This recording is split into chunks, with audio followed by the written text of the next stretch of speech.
So I would like to present the Indic religions, not on a standalone basis as you have tried to do, but in the context of what are called religions, because we are trying to understand the Indic traditions through the definition of religions, which have been formulated elsewhere, shaped elsewhere, and brought into our discourse. And we are finding it difficult to fathom what is our religion. In fact, this is a subject on which I have done some study from the perspective of geopolitics and sociology, that ours is a philosophy. Whether it is, you take anything, for example, if you take the idea of Hinduism, it is 6 darshanas. And out of which 3 do not even talk about God. They talk about only Atman. So they are called Nirishwara. The common point between all the 6 darshanas is that they all accept the idea of dharma. Because non-believing in God is not atheism. Not believing dharma is atheism. So there is a huge difference between how you assess the Indian traditions. It's not just 3 or 4 or 5, any number of traditions. All of them ultimately owe their loyalty to the idea of dharma. So it is philosophy. What is philosophy? And what is ideology? Philosophy is that where you think that this is your thought, but the other man has another thought. Maybe you are right. I feel I am right. Maybe you are also right. Let us have a dialogue. So we resolve the entire, at least attempted to resolve the dispute through the tradition of Tarka Shastra that avoided street battles and wars in India. All the religious wars were avoided. See, you talked about 4 traditions, but there were no 4 armies. There was no jihad. There was no crusade. Why? We were also very passionate believers in what we were saying and doing, because we never tried to force our views on another. That is the greatest aspect of the Indian tradition, that we never tried to force our views on other. And the medium that we had was the Tarka Shastra. The greatest Tarka that took place was between Adi Shankara and Mandana Mishra, where an householder had a dialogue with a sannyasi, and the test was, if the householder lost, he should become a sannyasi. And if the sannyasi lost, he should become a householder. And the person who was the umpire was the householder's wife. This kind of dialogue took place. And the result of it. And she didn't want to be the umpire. She put a garland around Mandana Mishra and Adi Shankara and said, this fresh garland,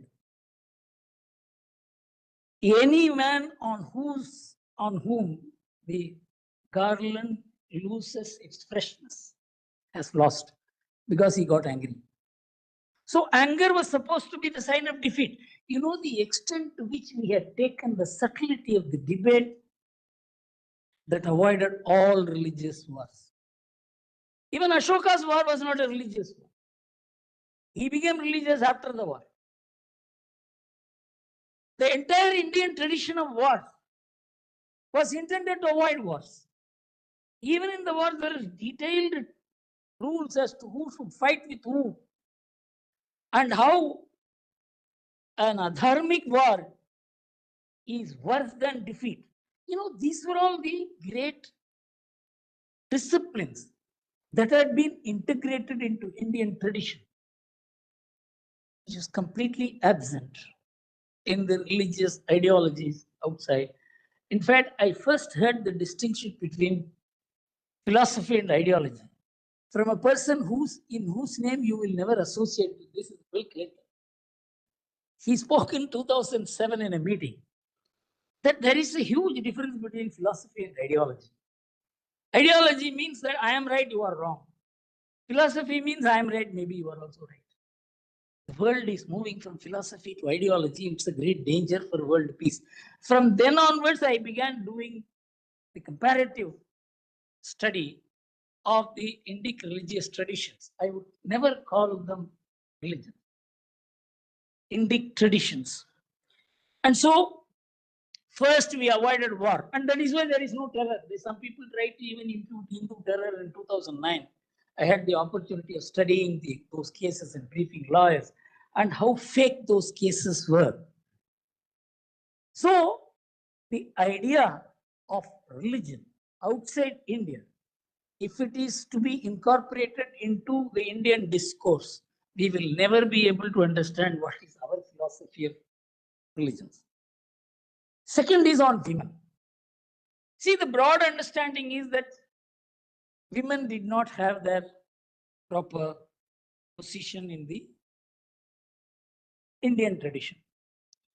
I will here quote an article written by Dr. Fatima Hussain in Daily Times in Pakistan. She is a professor. She was a professor in Delhi University.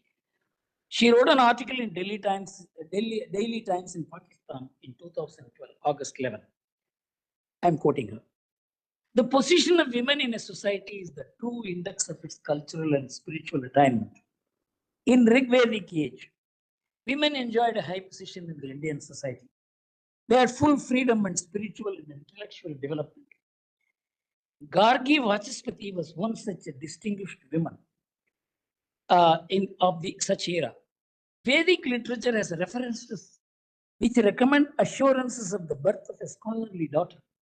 Daughters like sons were initiated into Vedic studies and had to lead a life devoted to learning self-control and discipline.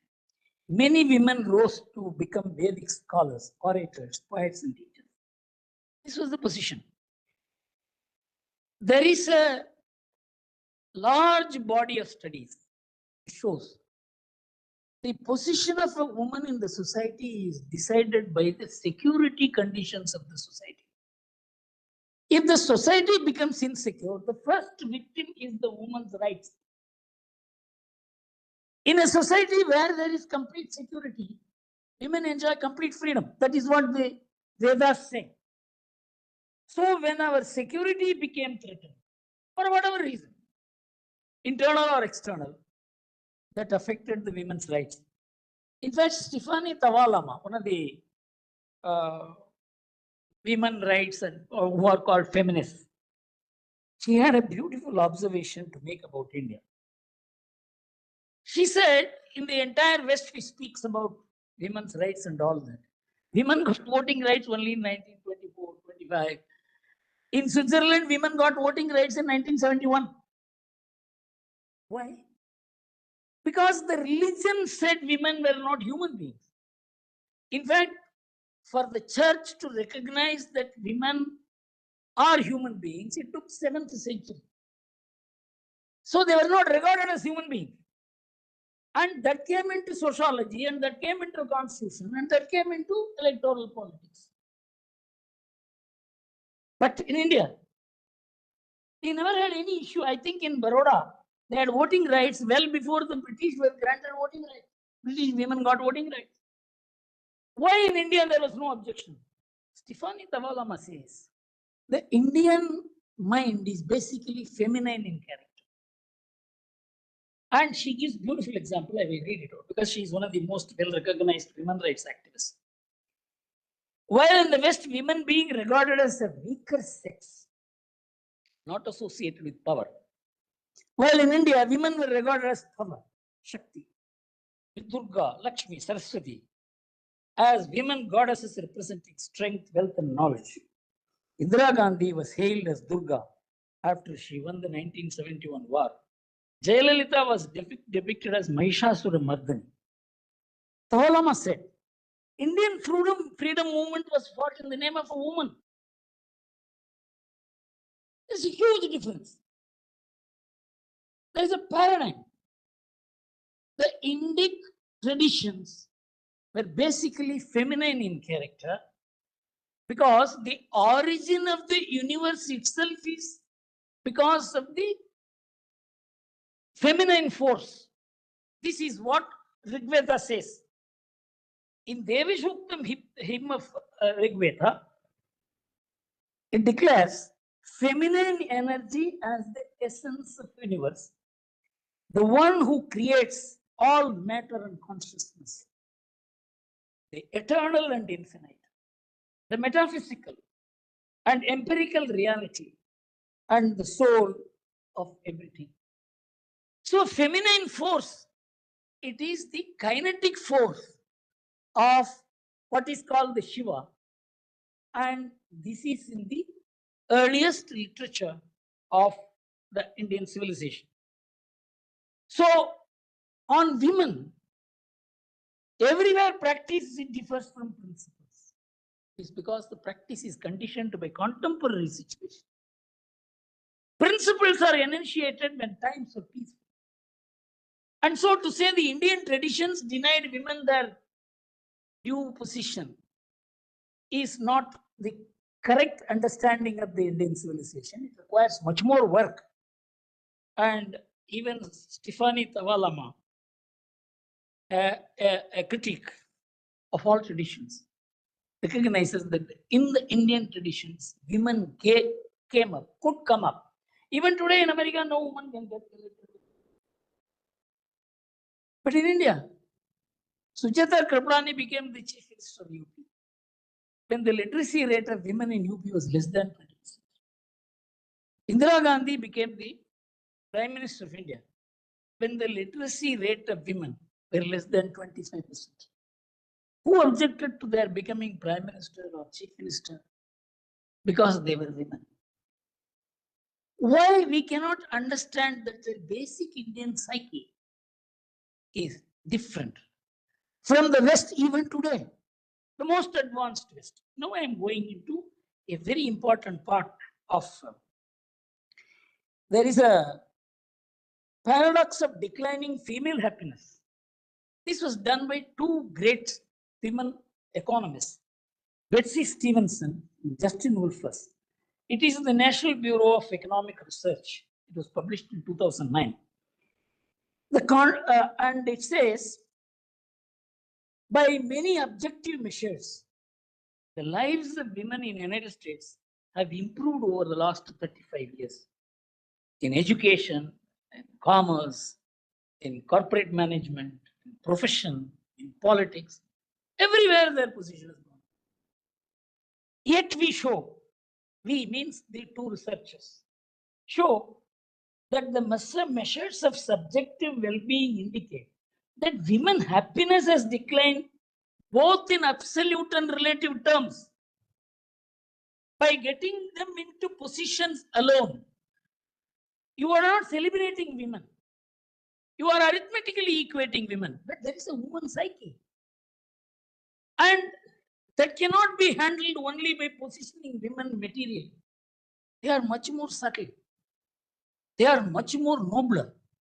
They are the sources of creation. Without them, there can be no extension of the human society. It requires a different approach. So what these two economists say is that the paradox of women's declining relative well-being is found across all data sets, measures of subjective well-being, and is pervasive across demographic groups and industrialized societies. It is both America and Europe. Relative declines in female happiness have eroded a gender gap in happiness, in which women in the 1970s typically reported higher subjective well-being than did men. 1970s. These declines have continued, and a new gender gap is arising, one with higher subjective well-being of men. This is a research by the National Bureau of Economic Research conducted by two great economists. What I'm saying is that we don't go in depth to understand. And we are we are carried away by the narratives and discourses based on the logic and experience and the terminologies of the West. Like, dharma being equated to religion is one of the greatest distortions of both religion and dharma. But we are struggling with it, we are explaining it. So, in a language in which we can never explain our tradition, we are trying to explain our tradition. That is the reason why our own, particularly the English educated Indians, confusion about what is India, Indic traditions, is this confusion is because of it. Finally, you touched on the subject of universe, whether it is finite or infinite. I have to now get into the idea of what you call as religion, which we call as philosophy, and science. Till the quantum theories came, everything that was seen was called universe. It must be material. It must be seen, felt. So the Newtonian formulation of universe completely changed when the relativity theory came, that everything is atom, which you cannot see. So the unseen is the reality. This was the quantum mechanics. But how did that unseen atom come?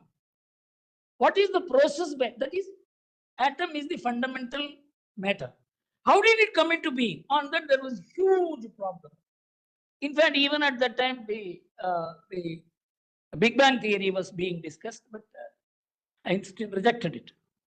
But Big Bang theory is almost established with Stephen Hawking formulating a mathematical model to prove that Big Bang did happen. 1/1,000,000th of an atom developed such heat that it exploded. But he said, don't ask me how that 1/1,000,000th of an atom came into being. How that matter came into being, which produced this huge appearance. Don't ask. This was Stephen Hawking, but nobody created it, and so there is no God. In 2020, the person who worked with Stephen Hawking is Roger Penrose. He has got Nobel Prize. For what? There was a pre-existing consciousness prior to matter, which resulted in matter. So this completely goes in line with at least 7-8 Nobel laureates who said if you want to find an answer to the problems of creation which quantum mechanics has posed, you have to look at the Vedas and Upanishads. So Vedas and Upanishads were not shoutings and your phonetic variations. They contain some scientific truth. This is what the scientists said. I have not come across any university. I was lecturing it in the IIT Bombay a couple of weeks back.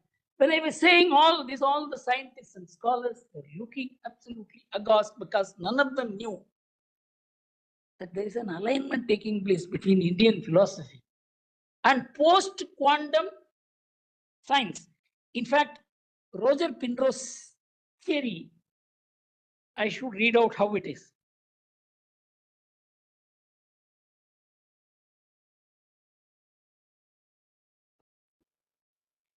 He says, consciousness is beyond computable physics. It cannot be turned into a formula. There is no calculation. So when we are talking about Indian tradition, we should know that we are moving high above the contemporary understanding of knowledge. So the idea of science is somewhere in the horizon. As 8 Nobel laureates have said, that we have to find answers for modern science only in Vedas and Upanishads, which is something the Indian science student is not aware. The Vedic experts are not aware. The leaders of the country are not aware. The media is not aware. I can tell you, this country is steeped in illiteracy. So when we are discussing about Indian tradition, we are talking about it only from the point of view of the person practicing. But the persons who have formulated it were great rishis. And they have perceived it in a manner that they were not simply poets. They had a higher perception. They could go far, far, far beyond what the senses could do. And their consciousness was raised to such a level, they could identify with higher universal consciousness and point to the origin of the universe itself. And so I think we have got to explain to the modern mind, the youngsters, as India is rising. India is no more a country to be written off. It has its own place in the world today, and the world is looking at India. There is a dead end in the world. All the ideologies and the developments of the last 100, 150 years have created a challenging situation and a crisis.